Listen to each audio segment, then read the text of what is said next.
My dear listeners, come closer. Let me take you back to a dusty little village in Madhya Pradesh, a land where the neem trees whispered secrets to the wind and the sky seemed endless. It was in this humble place, called Kuchwada, that a boy was born on December 11th, 1931. A boy who would one day shake the very foundations of how we think, feel, and live. His name was Chandra Mohan Jain, but the world would come to know him as Osho. He wasn't born a guru. No halo circled his head, no prophecies foretold his rise. But from the very beginning, he had a fire inside him, a fire that refused to obey. As a child, he was different. Where other boys were content with kites and marbles, Rajneesh sat under trees, staring into the sky, not in daydream, but in wonder. While others memorized mantras, he asked, "Why must I chant what I do not understand?" While others bowed to idols, he asked, "Is God truly in this stone? Or is he somewhere else? Or perhaps nowhere?" His grandfather adored him, a kind old man who allowed Rajneesh to roam wild and free, like a breeze that refused to be bottled. But when he died, something broke. Rajneesh was just 7 years old. The weight of death, its silence, its finality, it came crashing down on his tiny chest. He did not cry like other children. Instead, he watched. He sat beside his grandfather's dead body for hours, unmoving. He watched as the body was taken to the pyre. Watched as the flames turned flesh into ash. That day, he died a little too. Not his body, but his innocence. He later said, "Death is not the end. It is the beginning of a deeper inquiry." And so began his journey, not of belief, but of truth. He questioned everything: religion, politics, morality, even love. He was the storm in the classroom. Professors feared his questions. Priests avoided his gaze. He had no tolerance for hypocrisy, no patience for blind faith. In college, he studied philosophy, not to learn, but to challenge.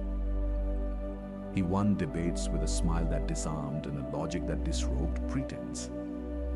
He was not interested in being right. He was interested in truth. You see, my friends, most of us live our lives like borrowed books. We inherit beliefs from our parents, culture, religion, and we never question them. But Rajneesh, he tore every page apart. He rewrote his own scripture, not with ink, but with experience. He meditated under trees, fasted without telling anyone, experimented with breath, awareness, sleep, sex, silence. All not as rituals, but as paths to understanding. And then, one day, under a tree in Jabalpur, something shifted. He described it later as an explosion, a dissolving. He felt as if he had vanished and only consciousness remained. There was no me, just silence. And in that silence, the universe opened its eyes. That was March 21st, 1953. A night soaked in moonlight where the boy who once questioned God became one with the answer. And yet, he did not wear robes, nor grow a beard, nor start preaching. He went on living, watching, speaking softly but with thunder in his words. Osho's journey, my dear ones, was never about salvation. It was about freedom. Not freedom from life, but freedom within life. He didn't ask us to renounce the world. He asked us to see it clearly.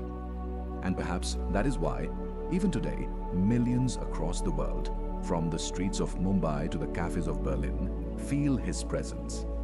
Because he spoke of things we are all secretly hungry for. Silence in a noisy world. Authenticity in a world of masks. And the courage to be utterly, unashamedly ourselves. That boy from Kuchwada, who once sat quietly under trees, was planting seeds. Seeds that would one day become a forest of fire. And so, we begin. So we continue.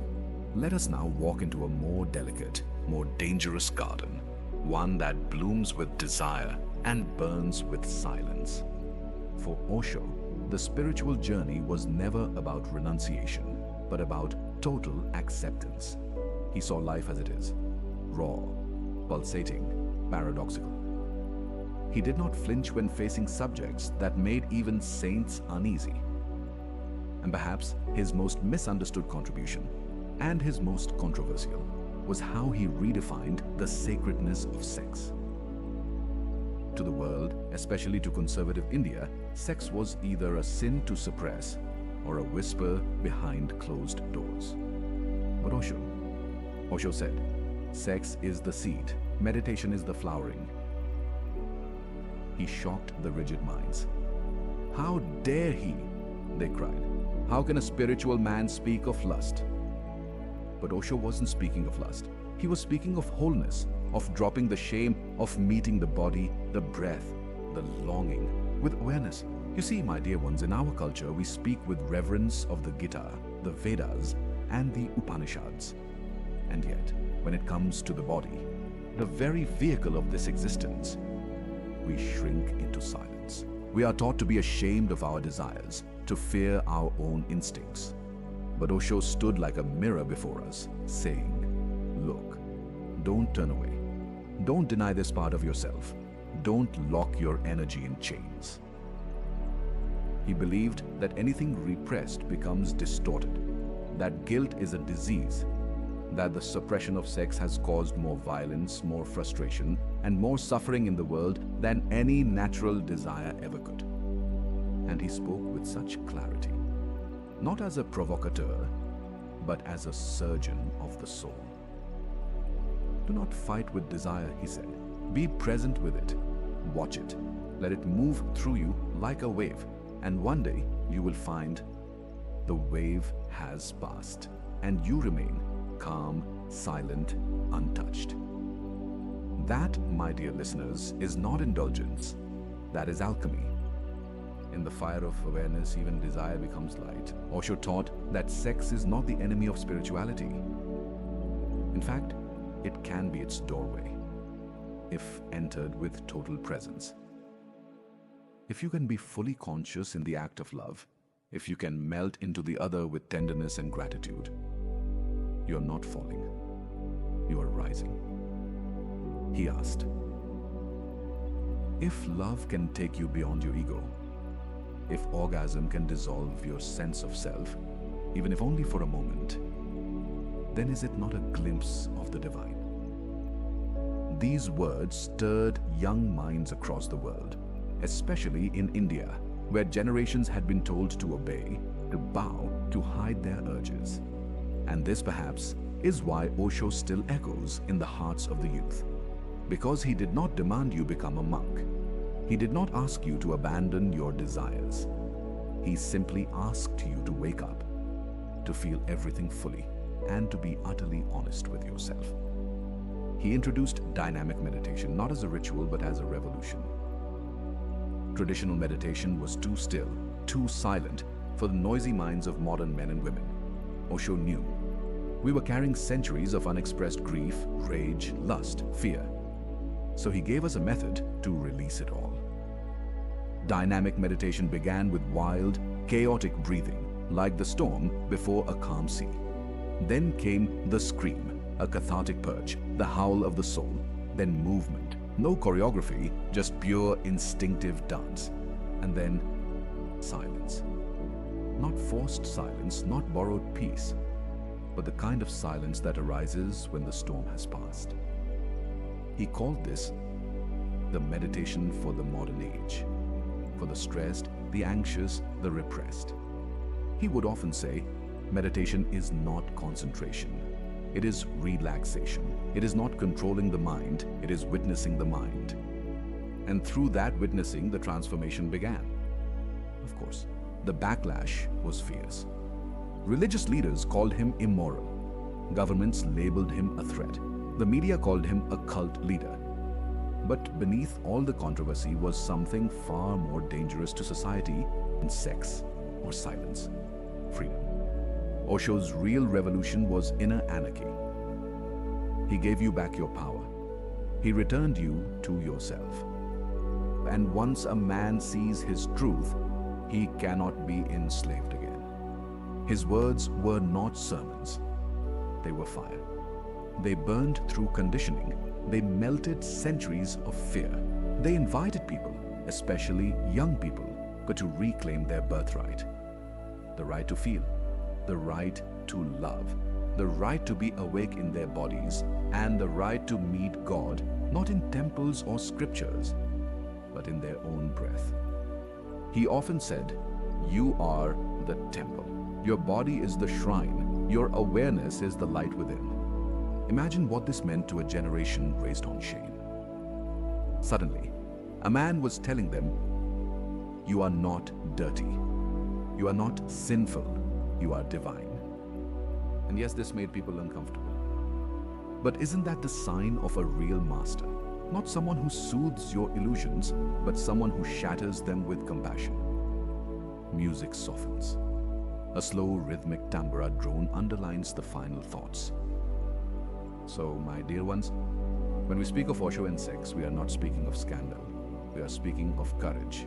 The courage to face the full spectrum of who you are. Because if you cannot accept your body, how will you ever meet your soul? Osho's message was simple, yet radical. Be total in love. Be fearless in desire. Be watchful in all things. And from this totality, the sacred is born. Let your desire become a dance. Let your breath become your prayer. And let your awareness be your guru. That was his path. A path of fire and fragrance. The ashram, the commune, the dream. And so, the mystic walked forward. Having stirred the hearts and shaken the foundations of India's spiritual traditions, Osho was not done. No, he was only beginning to plant the seeds of something far more daring. A place, a space, a living, breathing sanctuary for the new human being. In 1974, the Pune ashram was born. Not a monastery, not a temple, but a vibrant laboratory of consciousness. A place where East met West, not in theory, but in dance, in silence, in sweat and surrender. Imagine walking through its gates and seeing seekers from every corner of the earth. Germans, Japanese, Brazilians, Indians, dressed in maroon, eyes glowing, hearts trembling with curiosity. They came with questions, with wounds, with fire. And Osho welcomed them all. Not as disciples, but as fellow travelers. "Don't follow me," he would say. "Be yourself, but be fully, totally." At the ashram, meditation was not a quiet affair. It was wild, raw, alive. You could scream, cry, laugh hysterically, and then fall into the stillness that came after the storm. Every emotion was sacred. Every gesture was an offering. And yes, it confused many. Is this spirituality or madness? But that was Osho's genius. He understood that for modern people, especially the young, silence cannot come by force. It must come as a flowering after release. There were therapeutic groups where people faced their pain head-on, shattered masks, opened old wounds. There was dance meditation, where no rhythm was wrong and your body became your temple. There were satsangs, silent discourses, music under the stars. Every evening felt like a festival, but not the kind with noise, a festival of presence, of celebration without a reason. Just being alive was enough. And at the center of it all was Osho.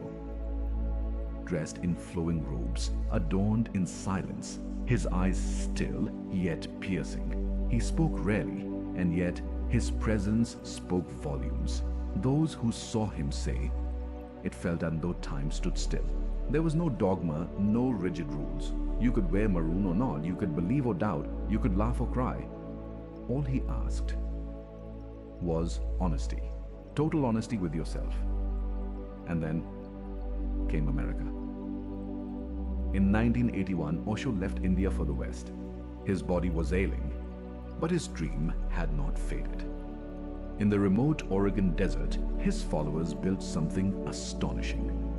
Rajneeshpuram, a commune unlike anything the world had ever seen. Thousands of acres, a city built from scratch, roads, houses, schools, farms, meditation halls, powered by love, by discipline, by vision. Imagine a city of meditators, a place with no church bells, only the sound of people laughing, working, meditating, a place where love was free, and the soul had no dress code. Doctors, artists, scientists, farmers, therapists, people from every walk of life came together. Not to escape the world, but to create a new one.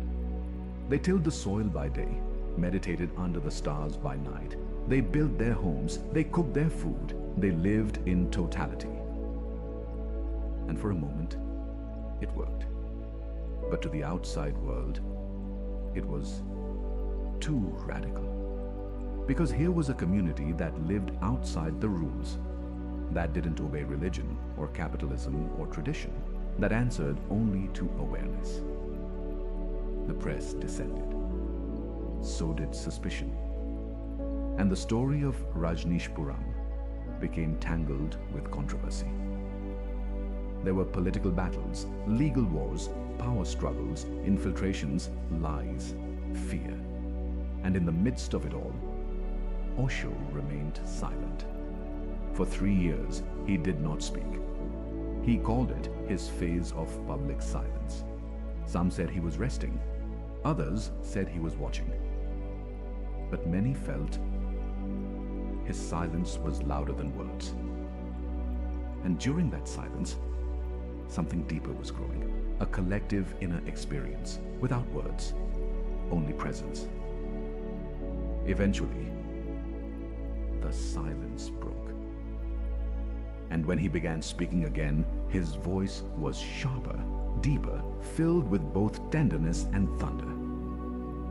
He spoke of power, of corruption, of how the world fears the free man. He called out the institutions. He exposed their fears. He told the world, you're afraid of truth because truth has no master. And yes, the commune fell. Rajneeshpuram collapsed under pressure, both from within and without. The American government intervened. Charges were filed. Osho was arrested, mistreated, deported. It was the end of a physical dream, but the beginning of a spiritual legacy. Because what was created, even briefly, was a glimpse into another way of living. Not perfect, not permanent, but powerful. It was a city where people meditated at dawn, cooked meals with mindfulness, made love without guilt, and looked into each other's eyes without masks. Where no one was trying to be better than the other. Where the only goal was awareness. What was lost was a place. But what was gained was a vision, a deep impression on the collective heart of humanity. That, yes, it is possible. A life beyond fear, beyond hierarchy, beyond the soulless routine. Osho called it the vision of the new man, the Zorba, the Buddha, a being who dances and meditates, who laughs and contemplates, who lives in the body and rises into the soul. And that vision still lives in ashrams, in whispers, in books, in memories passed like sacred fire. And perhaps in you. Because even now, as you listen, the dream is not dead. It sleeps beneath your skin. It stirs when you close your eyes. It calls to you, not from above, but from within. And you are not just a listener. You are a builder of the inner commune where love is honest, where silence is golden, where you can be free.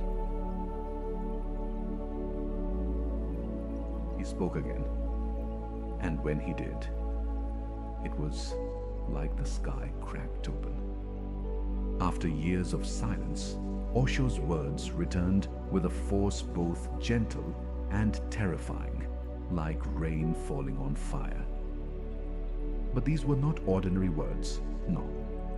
These were weapons wrapped in velvet, truths that stripped the mind naked, stories that made you laugh and then cry, and then sit quietly, staring into the void they had opened inside you. He spoke with paradox, with poetry, with precision, and he spoke of everything. God, sex, death, politics, love. He quoted Jesus, and Buddha, and Gurdjieff, and Marx, and Freud, and Krishna, and Zen masters whose names most had never heard. He told jokes, dirty ones, mystical ones, absurd ones. He answered questions with riddles. He turned answers into more questions. And slowly, something strange happened. The mind began to soften. You see, my dear ones, Osho did not speak to convince. He spoke to dismantle, to dissolve what you thought you knew, to pull the rug from beneath your neatly arranged spiritual furniture. He said, "Don't believe me. Don't believe anyone. Go inside. That is the only temple." His voice became a balm for the broken and a storm for the stubborn. For the seeker who wanted to feel something real, he was a mirror. For the one who clung to tradition, he was a flame. Every day, thousands sat in silence as he spoke. In Pune, in Oregon, in silence retreats, on video cassettes smuggled across borders. Later, on YouTube clips and audio archives. And even today, listen closely. His words carry voltage. He said things that many spiritual leaders were too afraid to say. Jesus was misunderstood, even by Christians. Guilt is the cancer of the soul. Repression creates perversion. Love is not relationship. It is a state of being. He wasn't interested in comforting lies. He was only interested in truth. And truth is rarely polite. He would sit there, sometimes in silence for minutes that felt like lifetimes, and then utter a sentence so sharp it would pierce the fog of your mind. If you meet the Buddha on the road, kill him.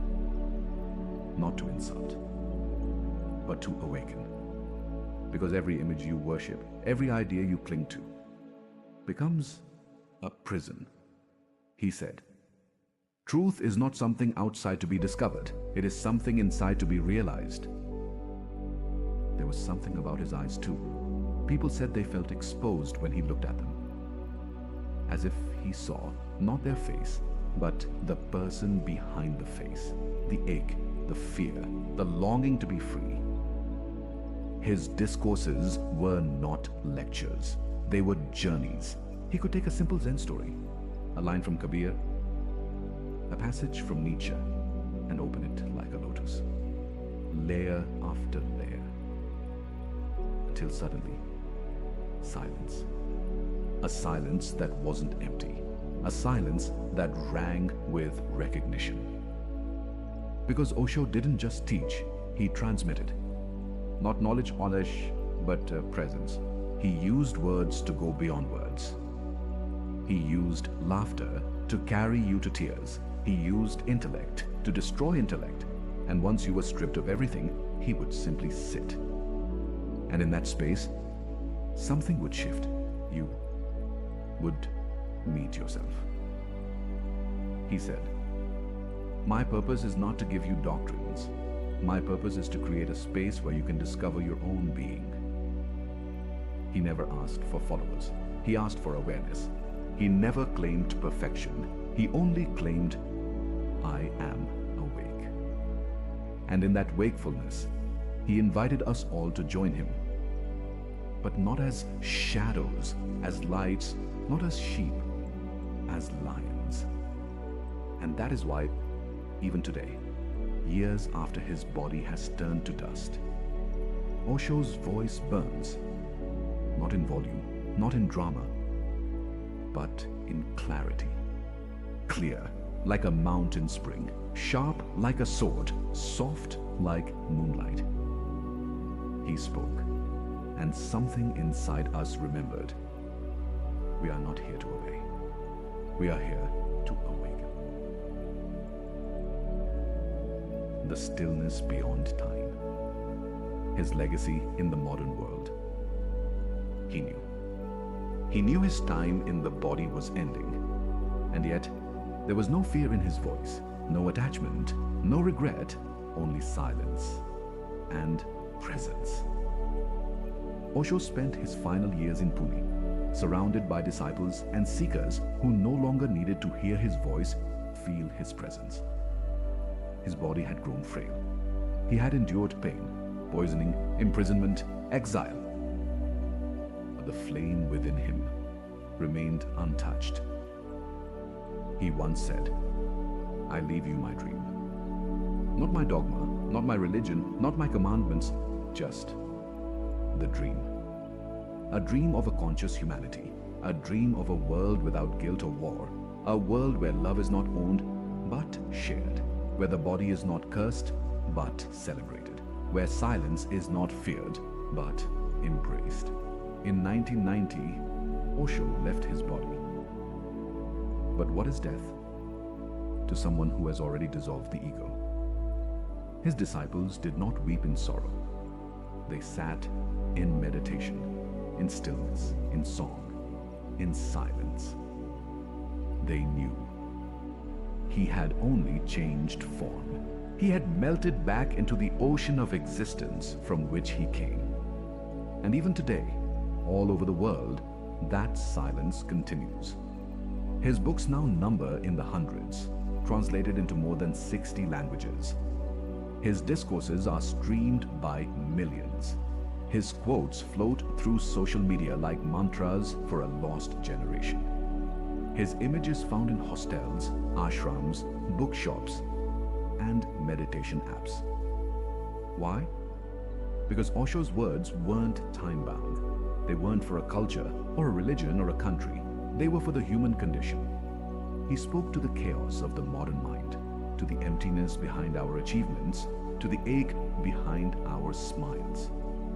He spoke not from theory, but from experience. And that's why he still speaks. To the young man feeling alone in a crowd, to the woman who's tired of pretending, to the seeker who's read every book but still feels hollow, to the entrepreneur who has built empires but lost touch with joy, to the artist searching for inspiration, to the monk who cannot silence his thoughts, to you. You who have always felt a little different. You who ask questions others avoid. You who sense there must be more to life than this cycle of noise and numbness. Osho whispers, dash, dash. You are not here to fit in. You are here to wake up. He invites you to turn inward, to sit with your breath, to dance with your body, to witness your thoughts without judgment, to unlearn everything you've been told about who you are. He doesn't give you the map, he hands you a mirror. And in that mirror, if you're willing to look deep enough, you won't find Osho. You'll find yourself. Not the self made of stories and roles, but the pure, watching presence underneath it all. That is his legacy. Not a shrine to worship, not a scripture to memorize, not a monastery to escape into, but pathless path, walked in awareness. A life lived in totality. A moment lived so fully that eternity spills into it.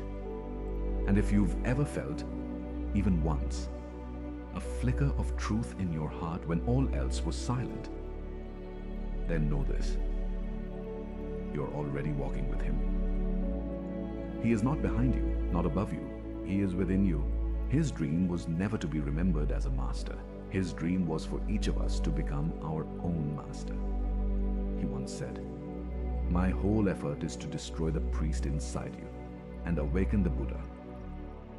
So whether you meditate in a forest or in your bedroom with city noise outside, whether you light incense or close your eyes at a traffic light for one breath of stillness, you are part of that flame, the flame of awareness.